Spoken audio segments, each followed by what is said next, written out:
Day 3. Jesus came to serve, not be served. As men, we often find ourselves wrestling with a world that defines masculinity in ways far from the heart of God.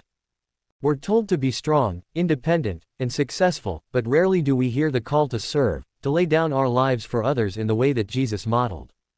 Thus far, you have been invited to explore the messages you have received about masculinity throughout your life, messages that have often shaped our actions in ways that harm others, especially the women in our lives. The consequences of following the world's script are painful and real. Wounds are left in the wake of our misguided strength, often cutting deepest into the hearts of the women and children entrusted to us. In a recent conversation, one speaker soberly noted, 70% of women's wounds are caused by men. It is a hard truth, but one we must have the courage to face.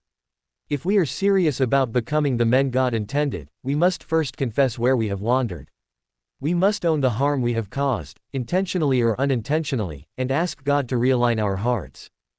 Jesus gives us the clearest example of what true masculinity looks like. He didn't come to be served, but to serve. Mark 10:45. He didn't seek dominance, but humbled himself, offering his life as a ransom for many. His strength wasn't in controlling others or asserting his power, but in laying down his life for them. He showed us that authority is not used to crush but to lift up. Love is not weak, it is the fiercest force in all creation. This kind of leadership requires a radical reimagining of what it means to be a man. It calls us to examine the root causes of our actions, to look past the symptoms of anger or fear, and to address the deeper wounds within us. It means understanding the spiritual battle we face, recognizing that the enemy has twisted our desires and misdirected our strength. We must confront this reality by entering into spiritual warfare, fighting against the forces of darkness that seek to distort our identity and keep us from becoming the men God intended.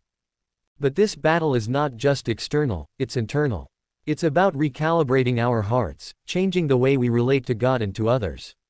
It's about understanding that to truly be men, we must recover parts of our story that have been broken and distorted. We must seek healing for ourselves so that we can be instruments of healing to others. As you ponder on all this with God today, consider asking Him, Father, show me a time in my life someone's humility and sacrificial love had a profound impact on me. What did it reveal about true strength?